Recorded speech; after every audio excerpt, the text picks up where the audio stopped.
नमस्कार दोस्तों, आज हम एक बेहद रोचक और गहन विषय पर चर्चा करने जा रहे हैं, जिसका शीर्षक है dark psychology and manipulation techniques. ये वो पुस्तक है जिसने मनोविज्ञान के गहरे रहस्यों, छुपी हुई मानसिक कमजोरियों और सटल मैनिपुलेशन टेक्निक्स को उजागर किया है, जिनका हमारे दैनिक जीवन पर अनपेक्षित प्रभाव पड़ता है। इस वीडियो में हम न केवल पुस्तक के मुख्य विचारों को समझेंगे, बल्कि इस बात को भी जानेंगे कि कैसे एक युवा, चाहे वो कॉलेज के छात्र हो, यंग प्रोफेशनल्स या बडिंग एंटरप्रेन्योर्स, इन तकनीकों से प्रभावित होता है और किस प्रकार वो अपने आप को इनसे सुरक्षित रख सकता है। हमारा ये सफर शुरू होता है वाइन नेल्सन से, जिनका जीवन और कलात्मक यात्रा इस पुस्तक के विचारों में प्रतिबिंबित होती है। वाइन नेल्सन का जन्म 4 मार्च 1934 को सिडनी, ऑस्ट्रेलिया में हुआ था। एक युवा अवस्था से ही उन्होंने कला और प्रदर्शन के क्षेत्र में गहरी रुचि दिखाई। अपनी प्रारंभिक शिक्षा के दौरान उन्होंने स्थानिक सांस्कृतिक विरासत और थिएटर के माध्यम से अपनी अभिव्यक्ति को निखारा। बाद में फॉर्मल ट्रेनिंग प्राप्त करने के लिए उन्होंने सिडनी के प्रतिष्ठित परफॉर्मिंग आर्ट्स इंस्टीट्यूट में दाखिला लिया। वाइन नेल्सन को उनके अभिनय के क्षेत्र में भी खास पहचान मिली। उनकी उल्लेखनीय फिल्में जैसे कि अ टंग ऑफ सिल्वर 1959 और एबोरिजिनल लेजेंड्स 1974 ने उन्हें एक अभिनव कलाकार के रूप में स्थापित किया। उनकी इस कलात्मक पृष्ठभूमि ने उन्हें इंसान के अंदर छुपे हुए भावनात्मक और मानसिक प्रक्रियाओं के गहरे मायनों को समझने का अवसर प्रदान किया। अपने अनुभवों और विश्लेषणात्मक दृष्टिकोण के आधार पर वाइन नेल्सन ने dark psychology and manipulation techniques नामक पुस्तक लिखी, जिसके माध्यम से उन्होंने ये संदेश दिया कि ज्ञान और जागरूकता से ही हम सटल मनोवैज्ञानिक प्रभावों से खुद को बचा सकते हैं। उनका मानना था कि आज के प्रतिस्पर्धात्मक और डिजिटल युग में, जहां इंफॉर्मेशन का प्रवाह अत्यंत तेजी से होता है, मनोवैज्ञानिक मैनिपुलेशन के खतरे बहुत व्यापक हो गए हैं। वाइन नेल्सन ने इस पुस्तक में उन कवर्ड टेक्निक्स की विवेचना की है जो लोगों की मानसिक कमजोरियों का फायदा उठाती है और उनके डिसीजन मेकिंग प्रोसेस को बदल देती है। उनका उद्देश्य था कि पाठकों को ऐसी तकनीकों से अवगत कराया जाए ताकि वे खुद के अंदर के स्ट्रेंथ्स और वीकनेसेस को समझकर बाहरी दबावों का मुकाबला कर सके।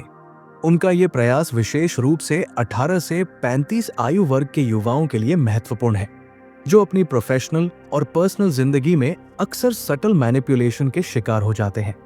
पुस्तक के मुख्य सर्वे में सबसे पहले डार्क साइकोलॉजी की अवधारणा को समझाया गया है।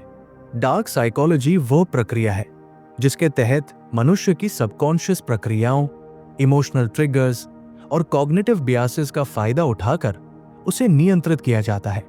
वाइन नेल्सन बताते हैं कि मैनिपुलेशन एक ऐसी कला है जिसे अक्सर इंक्रीमेंटली अपनाया जाता है। शुरुआत में छोटे छोटे फेवर्स या सुझाव देकर व्यक्ति के विश्वास में प्रवेश किया जाता है और धीरे धीरे उसे इतना अधिक डिपेंडेंट बना लिया जाता है कि वो बिना सोचे समझे मैनिपुलेटर के निर्देशों का पालन करने लगता है। उदाहरण के लिए, एक युवा प्रोफेशनल को अक्सर ऑफिस में छोटे छोटे रिक्वेस्ट्स के जरिए सटली मैनिपुलेट किया जाता है, जिससे उसकी आत्मनिर्भरता कम हो जाती है और वो ग्रुप कन्फॉर्मिटी के दबाव का शिकार हो जाता है। ऐसे में व्यक्ति अपनी व्यक्तिगत पसंद और क्रिटिकल थिंकिंग खो बैठता है। इस प्रकार की तकनीकें, जो धीरे धीरे व्यक्ति के सोचने के तरीके में बदलाव लाती है, विशेषकर उस समूह पर गहरा प्रभाव डालती है जिसका व्यक्ति हिस्सा होता है। इस पुस्तक में इमोशनल मैनिपुलेशन पर भी गहन चर्चा की गई है। वाइन नेल्सन समझाते हैं कि कैसे विभिन्न इमोशनल ट्रिगर्स जैसे कि फियर, गिल्ट, प्राइड और एंगर का इस्तेमाल करके किसी के मन में सटल बदलाव किया जा सकता है। मानसिक दबाव के तहत व्यक्ति खुद के इरेशनल डिसीजन ले बैठता है। उदाहरण के तौर पर, एक कॉलेज स्टूडेंट जो लगातार अपने सोशल वैलिडेशन की तलाश में रहता है, उसे ऐसे इमोशनल अपील्स का शिकार बना लिया जाता है। धीरे धीरे ये स्थिति उसे अपनी असली पहचान से दूर ले जाती है, जिससे वो मैनिपुलेशन और कंट्रोल के चक्र में फंस जाता है। इसी प्रकार एक यंग एंटरप्रेन्योर अपने व्यावसायिक निर्णय लेते समय एक्सटर्नल इन्फ्लुएंसेस के कारण खुद को कमजोर महसूस कर सकता है। वाई नेल्सन के अनुसार इन सभी प्रक्रियाओं का मूल कारण इंसान की आंतरिक असुरक्षा और आत्मसंदेही है, जो कि मैनिपुलेशन टेक्निक्स के लिए फर्टाइल ग्राउंड तैयार करते हैं। मैनिपुलेशन की दुनिया में कॉग्निटिव बियासेस का भी महत्वपूर्ण योगदान है। मैनिपुलेटर्स अक्सर anchoring effect, framing effect, reciprocity और सोशल प्रूफ जैसी तकनीकों का उपयोग करते हैं। ये मानसिक शॉर्टकट्स व्यक्ति के सबकॉन्शियस पर गहरा असर डालते हैं, जिससे वो अपने निर्णय खुद लेने में असमर्थ हो जाता है। उदाहरण स्वरूप, किसी सोशल मीडिया इन्फ्लुएंसर द्वारा सटल क्यूज देकर यंग ऑडियंस को एक पर्टिकुलर प्रोडक्ट या आइडिया की ओर आकर्षित किया जाता है। इस डिजिटल एज में जहां हर व्यक्ति आसानी से ऑनलाइन प्लेटफॉर्म्स पर अपनी पहचान बना रहा है, वहां इन टेक्निक्स का दुरुपयोग और भी व्यापक हो गया है। वाई नेल्सन ने बताया है कि किस प्रकार सीमिंगली हार्मलेस इंफॉर्मेशन जैसे कि टारगेटेड एड्स या एल्गोरिदम बेस्ड रिकमेंडेशंस सटली मनोवैज्ञानिक मैनिपुलेशन के उपकरण बन जाते हैं। ये उपचारात्मक ज्ञान हमें ये समझाने में मदद करता है कि कैसे हमारे डेली डिजिटल इंटरैक्शंस में भी मैनिपुलेटिव टेक्निक्स का अस्तित्व रहता है। एक और महत्वपूर्ण विषय जो पुस्तक में उठाया गया है वो है NLP, neuro linguistic programming techniques. NLP techniques एक ऐसी विधा है जिसके माध्यम से एक व्यक्ति की भाषा, आवाज की टोन और बॉडी लैंग्वेज का विश्लेषण करके सबकॉन्शियस माइंड पर प्रभाव डाला जा सकता है। वाई नेल्सन के अनुसार NLP टेक्निक्स केवल दूसरों को इन्फ्लुएंस करने का उपकरण नहीं है, बल्कि इनका सही ज्ञान हमें अपने खुद के आत्मविकास और आत्म सुरक्षा में भी सहायक सिद्ध हो सकता है। उदाहरण स्वरूप, किसी इंटरव्यू या प्रेजेंटेशन के दौरान सटल लैंग्वेज क्यूज के इस्तेमाल से स्पीकर अपने श्रोताओं को विशेष दिशा में ले जा सकता है। ये विशेष रूप से उन युवाओं के लिए महत्वपूर्ण है जिनका करियर ग्रोथ कम्युनिकेशन स्किल्स पर अत्यधिक निर्भर करता है। अगर हम अपनी भाषा और व्यवहार की बारीकियों को समझ लें तो हम आसानी से मनोवैज्ञानिक दबाव को पहचान सकते हैं और उससे खुद को बचा सकते हैं। पुस्तक में अनएथिकल मैनिपुलेशन और एथिकल पर्सुएजन के बीच के अंतर को भी स्पष्ट किया गया है। एथिकल पर्सुएजन वह प्रक्रिया है जिसमें ट्रांसपेरेंसी, ऑनेस्टी और म्यूचुअल बेनिफिट शामिल होते हैं। जब किसी कॉन्वर्सेशन या इंटरैक्शन में दोनों पक्षों की भलाई का ध्यान रखा जाए तो उसे एथिकल पर्सुएजन कहा जा सकता है। इसके विपरीत अनएथिकल मैनिपुलेशन में डिसीट, कोर्शन और एक्सप्लोटेशन प्रमुख तत्व होते हैं।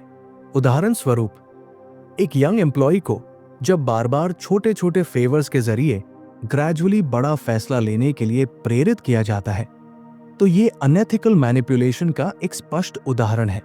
वाई नेल्सन बताते हैं कि एथिकल पर्सुएजन के उपयोग से न सिर्फ व्यक्तिगत संबंध मजबूत होते हैं बल्कि सामाजिक वातावरण भी स्वस्थ रहता है।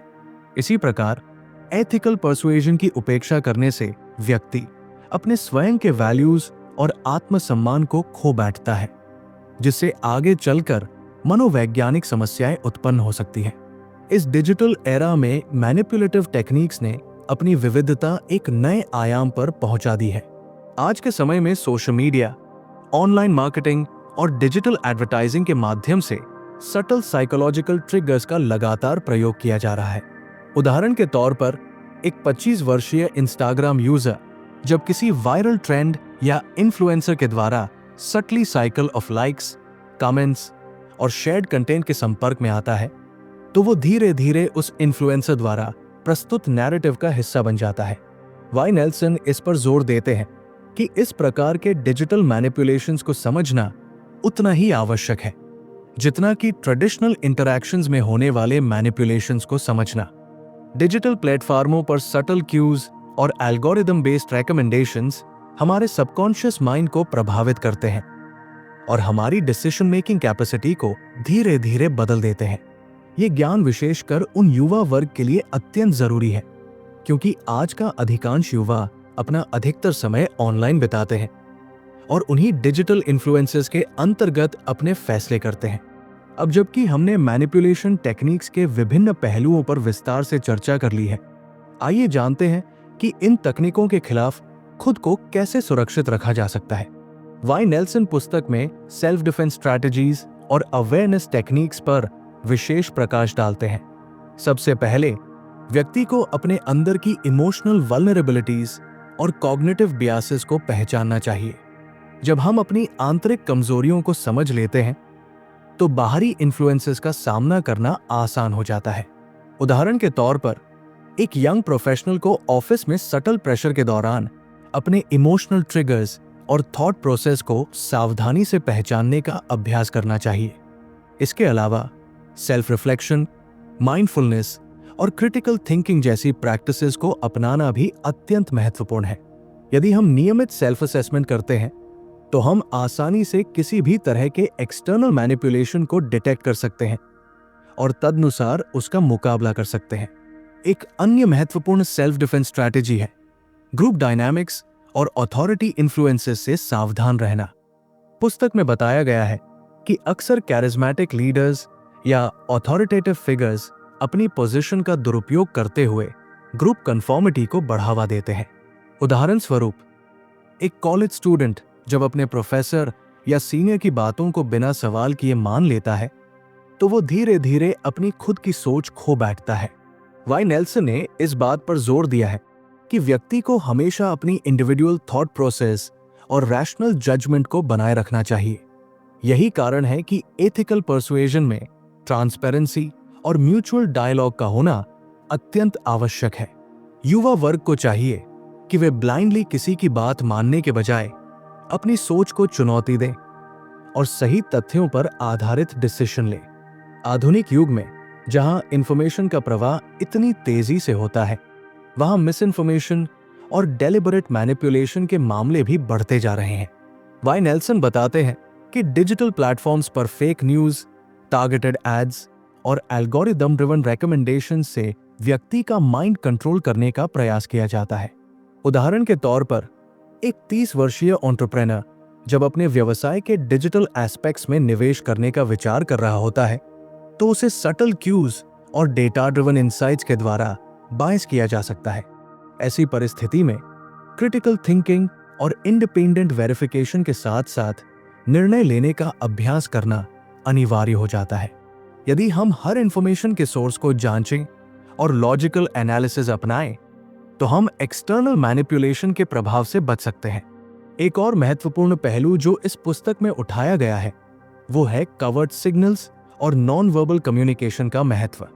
वाई नेल्सन ने विस्तार से बताया है कि कैसे छोटे छोटे सिग्नल्स जैसे कि माइक्रो एक्सप्रेशंस, हैंड जेस्चर्स और फेशियल क्यूज एक व्यक्ति के सबकॉन्शियस माइंड में गहरे स्तर पर प्रवेश कर जाते हैं। जब हम इन सटल क्यूज पर ध्यान देते हैं तो हमें यह समझ में आता है कि सामने वाला व्यक्ति क्या सोच रहा है या क्या चाह रहा है। उदाहरण स्वरूप, एक यंग प्रोफेशनल जब किसी बोर्ड मीटिंग या सोशल गैदरिंग में सटल बॉडी लैंग्वेज और टोन मॉड्यूलेशन के प्रभाव में आता है तो वो अनजाने में मैनिपुलेटेड हो सकता है। इस प्रकार की कवर्ट मैनिपुलेशन को पहचानना और सावधानी बरतना आवश्यक है ताकि हम अपने डिसीजन मेकिंग प्रोसेस पर नियंत्रण बनाए रख सके। जब हम इन सभी मैनिपुलेशन टेक्निक्स तथा उनके प्रभावों की चर्चा करते हैं तो वाई नेल्सन हमें स्पष्ट संदेश देते हैं कि जानकारी ही सबसे बड़ी ताकत है। पुस्तक के माध्यम से उन्होंने हमें यह समझाने का प्रयास किया है कि जब तक हम स्वयं को एजुकेट और सेल्फ अवेयर नहीं बनाएंगे तब तक कोई भी बाहरी फोर्स हमारे ऊपर नियंत्रण बना सकती है। हमें अपने इंटरनल बियासेस, दोहराव वाली इमोशनल पैटर्न्स और मनोवैज्ञानिक ट्रिगर्स को समझकर ही मजबूत बनना चाहिए। विशेषकर 18 से 35 आयु वर्ग के युवा जो जीवन के महत्वपूर्ण मोड़ों पर होते हैं, उन्हें चाहिए कि वे अपनी सोच और व्यक्तिगत निर्णयों को एक्सटर्नल इन्फ्लुएंसेस से स्वच्छ रखें। यह पुस्तक हमें यह भी बताती है कि एथिकल वैल्यूज जैसे कि ऑनेस्टी, इंटेग्रिटी और म्यूचुअल रिस्पेक्ट किस प्रकार हमें एथिकल पर्सुएजन के सही मार्ग पर चलने में सहायक बनते हैं। आज के डिजिटल युग में जहां मैनिपुलेशन के अनेक नए रूप सामने आ रहे हैं, हमें बदलते समय के साथ अपने आप को कंटिन्यूअसली अपडेट करना होगा। चाहे वो सोशल मीडिया कैंपेन्स हो, ऑनलाइन मार्केटिंग स्ट्रैटेजीज हो या फिर फेस टू फेस इंटरैक्शंस, हर परिस्थिति में सटल इन्फ्लुएंस टेक्निक्स का सामना करना पड़ता है।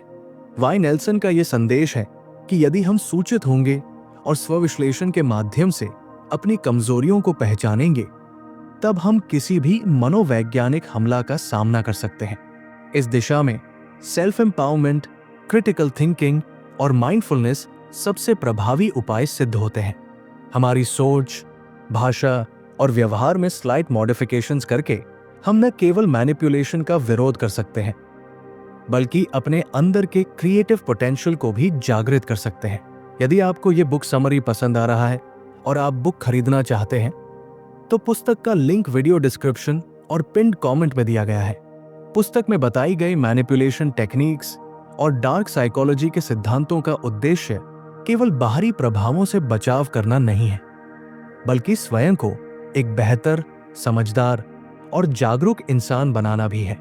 वाई नेल्सन ने यह दिखाया है कि कैसे सटल, ऑफन अननोटिस्ड टेक्निक्स हमारे विचारों, भावनाओं और निर्णयों को प्रभावित कर देती है, जिससे हम अनजाने में अपने अस्तित्व का नियंत्रण खो बैठते हैं।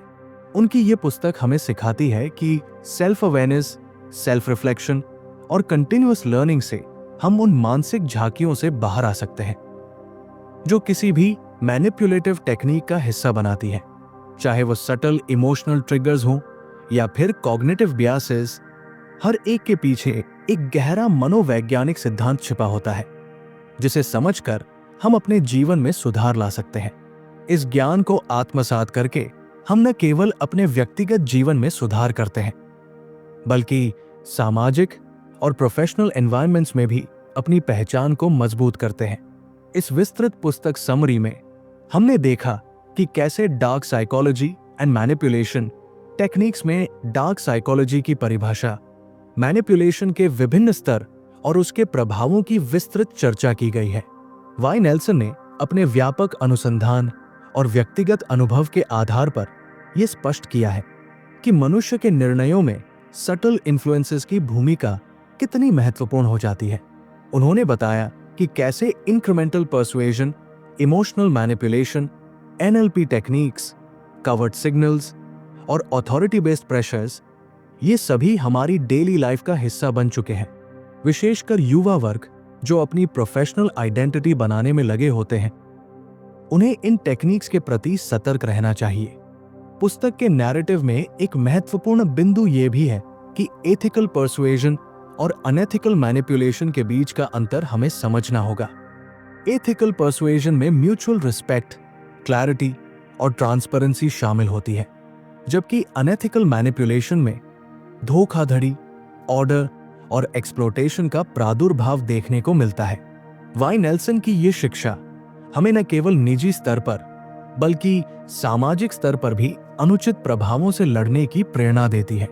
उदाहरण के तौर पर एक यंग कॉलेज स्टूडेंट जो अपने प्रोफेसर या दोस्त के प्रभाव में बिना सोचे समझे निर्णय लेता है, वो धीरे धीरे अपनी आत्मसम्मान तथा स्वतंत्रता खो बैठता है। इसीलिए ज्ञान की इस रोशनी में हमें अपने स्वयं के थॉट प्रोसेस को कंटिन्यूअसली स्क्रूटिनाइज करने की आवश्यकता है।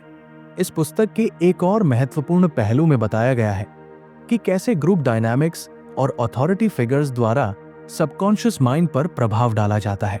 अक्सर कैरिज्मेटिक लीडर्स या इन्फ्लुएंशियल पर्सनालिटीज अपनी पोजीशन का उपयोग करके ग्रुप कन्फॉर्मिटी और ब्लाइंड एक्सेप्टेंस को प्रेरित करते हैं। उदाहरण के तौर पर एक यंग प्रोफेशनल जो किसी रिप्यूटेड ऑर्गेनाइजेशन में काम करता है, वो अक्सर अपने सीनियर्स और मैनेजमेंट की बातों के अनुकूल सोचने लगता है, जिससे उसकी व्यक्तिगत पहचान धुंधली पड़ जाती है। वाई नेल्सन के अनुसार इस स्थिति में व्यक्ति को स्वयं के विचारों पर पुनर्विचार करना चाहिए और एक्सटर्नल वैलिडेशन के बजाय इंटरनल स्ट्रेंथ्स को बढ़ावा देना चाहिए। ये सेल्फ रिलायंस ही हमारे असली एम्पावरमेंट का मूल है। इसके साथ ही पुस्तक में बताया गया है कि डिजिटल एरा में कहीं अधिक एडवांस्ड मैनिपुलेशन टेक्निक्स का उपयोग किया जाता है। सोशल मीडिया पर टारगेटेड एड्स और एल्गोरिदम ड्रिवन कंटेंट के माध्यम से लोगों के सबकॉन्शियस पैटर्न्स में सटल चेंजेस लाने की कोशिश की जाती है। एक 28 वर्षीय यंग एंटरप्रेन्योर जब अपने सोशल मीडिया फीड में लगातार अपडेट्स को फॉलो करता है, तो वो बिना जाने विभिन्न नैरेटिव्स के बीच फंस सकता है। वाई नेल्सन ने इस पर जोर देते हुए बताया है कि ऐसे समय में क्रिटिकल थिंकिंग और सेल्फ अवेयरनेस सबसे महत्वपूर्ण हथियार है। हमें हर सूचना के स्रोत की जांच करनी चाहिए और ब्लाइंड एक्सेप्टेंस से बचना चाहिए, ताकि हमारी पर्सनल और प्रोफेशनल डिसीजंस अनबायस्ड रहें। साइको एनालिटिक पर्सपेक्टिव से देखते हुए बुक में यह भी स्पष्ट किया गया है कि कोई भी मैनिपुलेशन टेक्निक तभी सफल होती है जब व्यक्ति अपने मन के उस हिस्से को अनदेखा कर देता है जो रैशनल डिसीजन मेकिंग के लिए जिम्मेदार होता है। छोटे छोटे ट्रिगर्स जैसे कि टोन मॉड्यूलेशन, बॉडी लैंग्वेज का सटल शिफ्ट या even slight pauses in conversation, ये सभी कई बार इतनी इफेक्टिवनेस से प्रयोग किए जाते हैं कि व्यक्ति को पता ही नहीं चलता कि उसका सोचने का मोड कब बदल गया। वाई नेल्सन के विस्तृत विश्लेषण से हमें यह सीखने को मिलता है कि अगर हम स्वयं अपनी मानसिक प्रक्रियाओं को समझें और उनमें नियमित सेल्फ मॉनिटरिंग को अपनाएं, तो किसी भी मैनिपुलेशन अटेम्प्ट को रोकना संभव हो सकता है। पुस्तक में दी गई एक और महत्वपूर्ण सीख है कि हमें हमेशा अपने इंट्रिंसिक वैल्यूज और सेल्फ वर्थ को पुनर्स्थापित रखना चाहिए। जब व्यक्ति खुद की कमजोरियों और एक्सटर्नल प्रेशर्स को समझ लेता है, तो वो अपनी इंट्रिंसिक स्ट्रेंथ्स को पहचानने में सक्षम हो जाता है। उदाहरण स्वरूप, एक यंग इंडिविजुअल जो लगातार सोशल वैलिडेशन के पीछे भागता है, एक बार जागरूक हो जाने पर अपने इंटरनल कॉन्फिडेंस और क्रिएटिव आइडियाज को विकसित कर सकता है। वाई नेल्सन ने इस पर जोर दिया है कि नॉलेज तथा सेल्फ रिफ्लेक्शन से हम अपने अंदर छिपी ऊर्जा को पहचान सकते हैं और उसे सकारात्मक दिशा में चैनलाइज कर सकते हैं। इस दृष्टिकोण से डार्क साइकोलॉजी का अध्ययन केवल एक डिफेंसिव स्ट्रैटेजी नहीं, बल्कि पर्सनल ग्रोथ और सेल्फ इंप्रूवमेंट का भी मुख्य आधार बन जाता है। हम सभी जानते हैं कि इंफॉर्मेशन ओवरलोड के इस युग में हर रोज हमें अनेक प्रकार के एक्सटर्नल इन्फ्लुएंसेस का सामना करना पड़ता है, चाहे वो सोशल मीडिया की चमकदार एडवर्टाइजमेंट हो या फिर एवरीडे इंटरैक्शंस में सटल सजेशंस। हर जगह मनोवैज्ञानिक मैनिपुलेशन के अवसर मौजूद है। वाई नेल्सन ने अपनी पुस्तक में यह बताया है कि इन इन्फ्लुएंसेस का मुकाबला करने के लिए सबसे पहले व्यक्ति को अपनी सोच और भावनाओं पर नजर रखनी होगी। इस सेल्फ कॉन्शियसनेस के माध्यम से हम न केवल उन मैनिपुलेटिव टेक्निक्स को पहचान सकते हैं, बल्कि उनसे पूरी तरह से निपट भी सकते हैं। ये अवेयरनेस हमें बाहरी दबावों से मुक्त रखती है और हमारे डिसीजन मेकिंग प्रोसेस को अधिक ऑटोनॉमस बनाती है। एक व्यापक रूप से अपनाई जाने वाली रणनीति है माइंडफुलनेस मेडिटेशन और सेल्फ रिफ्लेक्शन प्रैक्टिस। जब हम अपनी डेली रूटीन में कुछ समय निकालकर अपने थॉट्स और फीलिंग्स का मूल्यांकन करते हैं, तो हम सटल मैनिपुलेशंस का मुकाबला करने में काफी सक्षम हो जाते हैं। वाई नेल्सन ने सलाह दी है कि युवा वर्ग को, खासकर 18 से 30 आयु वर्ग के लोगों को, अपने मानसिक स्वास्थ्य और इमोशनल वेलबींग पर विशेष ध्यान देना चाहिए। ये न सिर्फ उन्हें एक्सटर्नल मैनिपुलेशन से बचाता है, बल्कि उनके ओवरऑल प्रोडक्टिविटी और क्रिएटिविटी को भी बढ़ावा देता है। यथार्थ, इन टेक्निक्स का अभ्यास करने से व्यक्ति अपने अंदर की शक्ति और सेल्फ रिलायंस को पुनः जागृत कर सकता है। पुस्तक का एक और रोचक और शिक्षाप्रद पहलू ये दर्शाता है कि एथिकल पर्सुएजन के माध्यम से कैसे सही इंफॉर्मेशन और म्यूचुअल रिस्पेक्ट को बढ़ावा दिया जा सकता है। जब दो इंडिविजुअल्स आपसी समझ और पारदर्शिता के साथ संवाद करते हैं, तो उनके बीच मैनिपुलेशन के अवसर न्यूनतम हो जाते हैं। वाई नेल्सन के विचार में एथिकल पर्सुएजन का अभ्यास करके हम न केवल अपने पर्सनल रिलेशनशिप्स को मजबूत बना सकते हैं, बल्कि सामाजिक रिश्तों में भी विशुद्धता और सच्चाई ला सकते हैं। इस दिशा में उच्च गुणवत्ता वाला संवाद, क्लियर कम्युनिकेशन और ओपन माइंडेड डिस्कशन एक महत्वपूर्ण भूमिका निभाते हैं, विशेषकर उन युवा वर्ग के लिए जो प्रोफेशनल फील्ड में कार्यरत हैं। ये आवश्यक है कि वे अपने कम्युनिकेशन स्किल्स को कंटिन्यूअसली रिफाइन करें, ताकि वे किसी भी प्रकार के कवर्ट इन्फ्लुएंसेस से बच सकें। जब हम संपूर्ण रूप से इस पुस्तक के विचारों पर गौर करते हैं, तो हमें ये समझ में आता है कि डार्क साइकोलॉजी केवल एक शैक्षणिक विषय नहीं है, बल्कि ये हमारी डेली लाइफ में गहराई से व्याप्त एक वास्तविकता है। वाई नेल्सन ने इस पुस्तक के माध्यम से उजागर किया है कि कैसे सटल मैनिपुलेशंस का सामना करना आज के डिजिटल, सोशल और प्रोफेशनल माहौल में एक चुनौती बन चुका है। उन्होंने ये साबित करने का प्रयास किया है कि जब तक हम अपने अंदर की जागरूकता और सेल्फ अवेयरनेस को मजबूत नहीं करेंगे, तब तक हम किसी भी प्रकार की साइकोलॉजिकल प्रेशर से पूरी तरह सुरक्षित नहीं रह सकते। ये ज्ञान हमें सिखाता है कि सभी प्रकार के एक्सटर्नल इन्फ्लुएंसेस, चाहे वो ऑनलाइन एडवर्टाइजमेंट्स हो या पर्सनल इंटरैक्शंस, के पीछे एक उद्देश्य छिपा होता है। और अगर हम इस उद्देश्य को समझ लें तो हम अपने डिसीजन मेकिंग प्रोसेस को स्वतंत्र रूप से नियंत्रित कर सकते हैं। अंततः dark psychology and manipulation techniques हमें यह संदेश देती है कि इंफॉर्मेशन और नॉलेज ही हमारी सबसे बड़ी रक्षा है। वाई नेल्सन की यह रचना हमें प्रेरित करती है कि हम अपनी व्यक्तिगत, सामाजिक और व्यावसायिक जिंदगी में बड़े आत्मविश्वास के साथ निर्णय लें। वे हमें यह सिखाते हैं कि अपने अंदर की कमजोरियों को समझकर उन पर काम करना ही वास्तविक एम्पावरमेंट का मार्ग है। उन्होंने विस्तार से बताया है कि कैसे सटल मैनिपुलेटिव इन्फ्लुएंसेस से निपटना और एथिकल कम्युनिकेशन अपनाना हमारे आत्मसम्मान और व्यक्तिगत स्वतंत्रता को दृढ़ बना सकता है। इस विस्तृत समरी में हमने जाना कि किस प्रकार मैनिपुलेशन की विभिन्न तकनीकें जैसे incremental persuasion, emotional triggers, covered signals, NLP techniques, authority pressures और डिजिटल इन्फ्लुएंसेस हमारे मानसिक और भावनात्मक संतुलन को प्रभावित करती है। वाई नेल्सन ने गहराई से विश्लेषण किया है कि इन टेक्निक्स के प्रयोग से विशेषकर 18 से 30 आयु वर्ग के युवा अपनी क्रिटिकल थिंकिंग खो देते हैं और एक्सटर्नल इन्फ्लुएंसेस का शिकार हो जाते हैं।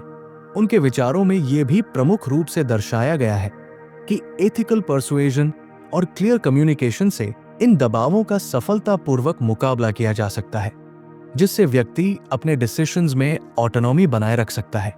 उसी चेतना और जागरूकता के साथ यदि हम अपनी पर्सनल स्ट्रैटेजीज को अपनाते हैं, जैसे कि सेल्फ रिफ्लेक्शन, माइंडफुल प्रैक्टिसेस और क्रिटिकल इवैल्यूएशन, तो हम न केवल किसी भी प्रकार के एक्सटर्नल मैनिपुलेशन से बच सकते हैं, बल्कि अपने क्रिएटिव पोटेंशियल्स को भी ऊंचाइयों तक ले जा सकते हैं।